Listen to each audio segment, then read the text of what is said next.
നമസ്തേ.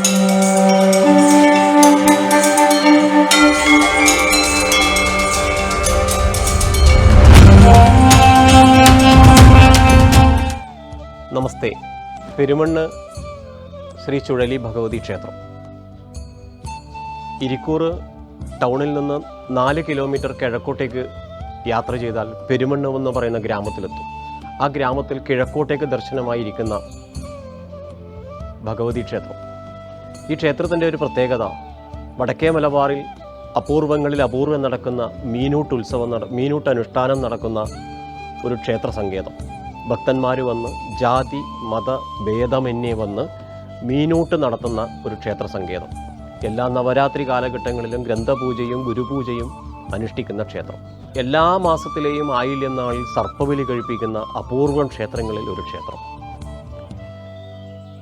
കൊട്ടിയൂർ പെരുമാളെയും പാർവതീദേവിക്കും പ്രത്യേകം സാന്നിധ്യം കൊടുത്ത് സങ്കല്പം കൊടുത്ത് പ്രതിഷ്ഠ ചെയ്ത് ആരാധന നടത്തുന്ന ഒരു ക്ഷേത്രം. സ്വയംവര പൂജയ്ക്ക് അതിപ്രാധാന്യമുള്ള ക്ഷേത്രം. ഇവിടെ വന്ന് തൊഴുത് പ്രാർത്ഥിച്ച് സ്വയംവര പൂജ കഴിച്ച് നിശ്ചിത കാലപരിധിക്കുള്ളിൽ വിവാഹം നടക്കുന്നവർ ഏറെ. മറ്റൊരു പ്രത്യേകത, തൊട്ടിലും കുട്ടിയും സമർപ്പണം. കുട്ടികൾ അനവത്യ ദുഃഖം അനുഭവിക്കുന്ന, സന്താന ദുഃഖം അനുഭവിക്കുന്നവരെ സംബന്ധിച്ച് വിവാഹത്തിന് ശേഷം അനവധി കാലഘട്ടമായും കുട്ടികളാകാത്തവർ ഇവിടെ വന്ന് തൊഴുത് പ്രാർത്ഥിച്ച് തൊട്ടിലും കുട്ടിയും സമർപ്പിക്കാമെന്ന് പറഞ്ഞാൽ പൊടുന്നനെ സന്താന ഭാഗ്യമുണ്ടാകുന്ന അപൂർവം ക്ഷേത്രങ്ങളിലൊരു ക്ഷേത്രം കൂടിയാണത്രേ പെരുമണ്ണ് ശ്രീ ചുഴലി ഭഗവതി ക്ഷേത്രം. നവരാത്രി പ്രാധാന്യം, തെയ്യം പാട്ടുത്സവം നടക്കുന്ന അനുഷ്ഠാനം നടക്കുന്ന ക്ഷേത്രം. വൈത്തൂർ ക്ഷേത്രത്തിലേക്ക് നെയ്യമൃത് വ്രതക്കാർ വ്രതശുദ്ധിയോടുകൂടി തൊഴുത് പ്രാർത്ഥിച്ചു പോകുന്ന ക്ഷേത്രം. വൃശ്ചിക മാസത്തിലെ കാർത്തികക്ക് ഏറെ പ്രാധാന്യമുള്ള ക്ഷേത്രം. ഇങ്ങനെ അനവധി വിശേഷങ്ങളുള്ള ഒരു ക്ഷേത്രം കൂടിയാണ് പെരുമണ്ണ് ഗ്രാമത്തിൻ്റെ മുഴുവൻ അധ്യക്ഷയായ, ഗ്രാമത്തിൻ്റെ മുഴുവൻ ദേവതയായ പെരുമണ്ണ് ശ്രീ ചുഴലി ഭഗവതി ക്ഷേത്രം.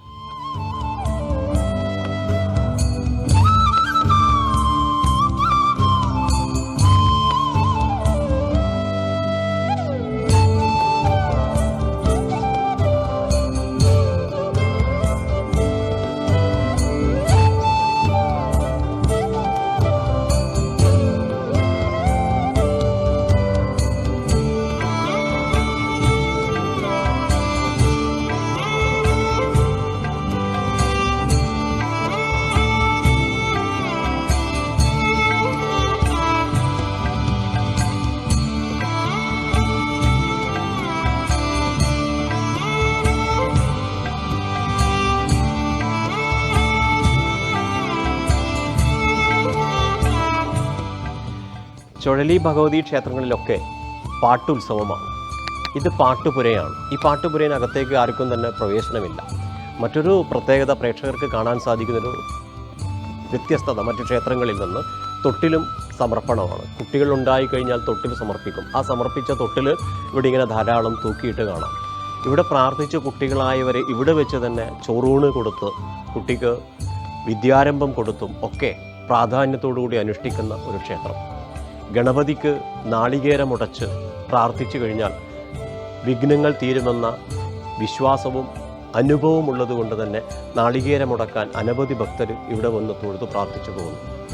കേരളത്തിൽ നിൽക്കുന്ന ഈ ക്ഷേത്രം വടക്കേ മലബാറിലെ വളരെ പ്രസിദ്ധമായ ക്ഷേത്രമാണെന്ന് പറഞ്ഞതുപോലെ മലബാർ ദേവസ്വം ബോർഡിന് കീഴിലുള്ള ഒരു ക്ഷേത്രം കൂടിയാണ്.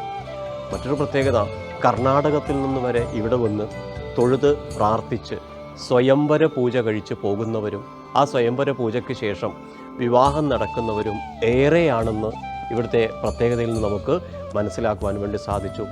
അതുപോലെ തന്നെ നെയ്വിളക്ക് വെച്ച് തൊഴുത് പ്രാർത്ഥിക്കുക, ഒപ്പം പുഷ്പാഞ്ജലി, അനുഷ്ഠാനങ്ങൾ, കടുംബായസം ഇത്യാദി കാര്യങ്ങളൊക്കെ ദേവിക്ക് സമർപ്പിച്ച് കാര്യം നേടിപ്പോകുന്നവരും ഏറെയുള്ള പ്രത്യേകതയുള്ള ഒരു ക്ഷേത്രം കൂടിയാണ് പെരുമണ്ണ് ശ്രീ ചുഴലി ഭഗവതി ക്ഷേത്രം.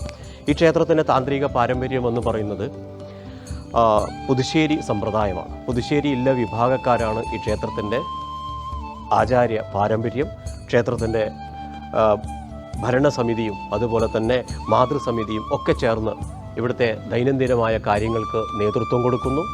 ഒപ്പം ആചാരാനുഷ്ഠാനങ്ങൾ, ഭക്തന്മാർ വന്നാൽ ആ ഭക്തന്മാർക്ക് വേണ്ടുന്ന എല്ലാ സാഹചര്യങ്ങളും ഭൗതിക സാഹചര്യങ്ങളും ഒരുക്കിക്കൊണ്ട് അനുഷ്ഠാനങ്ങൾ നടക്കുന്ന ഏറെ വ്യത്യസ്തതയുള്ള ഒരു ക്ഷേത്രമാണത്രേ പെരുമണ്ണ് ശ്രീ ചുഴലി ഭഗവതി ക്ഷേത്രം.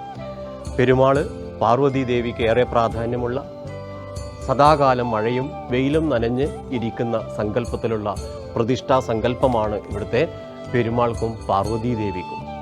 ഈ പ്രത്യേകതയാണ് ഇവിടെ വന്ന് സ്വയംവര പൂജ കഴിച്ചാൽ പെട്ടെന്ന് കാര്യസാധ്യമെത്തുന്നു എന്നുള്ളത് ശിവപാർവതി സങ്കല്പവും ചുഴലി ഭഗവതി സങ്കല്പത്തിൻ്റെയും പ്രത്യേകതയാണെന്നും ഇവിടുത്തെ അനുഭവസ്ഥർ നമുക്ക് പറഞ്ഞു തരും. അപ്പോൾ അങ്ങനെ അനുഷ്ഠാനങ്ങളിലൂടെ ചൈതന്യം വർദ്ധിക്കുകയും അങ്ങനെ ക്ഷേത്രത്തിൻ്റെ ആചാരാനുഷ്ഠാനങ്ങൾ ഭംഗിയാക്കുകയും അനവധി ഭക്തന്മാർ ഇവിടെ വന്ന് മണ്ഡലമാസത്തിലും നവരാത്രി കാലഘട്ടത്തിലും ഒക്കെ വന്ന് തൊഴുത് പ്രാർത്ഥിച്ച് കാര്യം സിദ്ധിക്കുന്നവരാണ് പെരുമണ്ണ് ചുഴലി ഭഗവതി ക്ഷേത്രത്തിലെ പ്രത്യേകത എന്ന് നമുക്കിവിടെ നിന്നും മനസ്സിലാക്കുവാൻ വേണ്ടി സാധിച്ചു. നന്ദി, നമസ്തേ.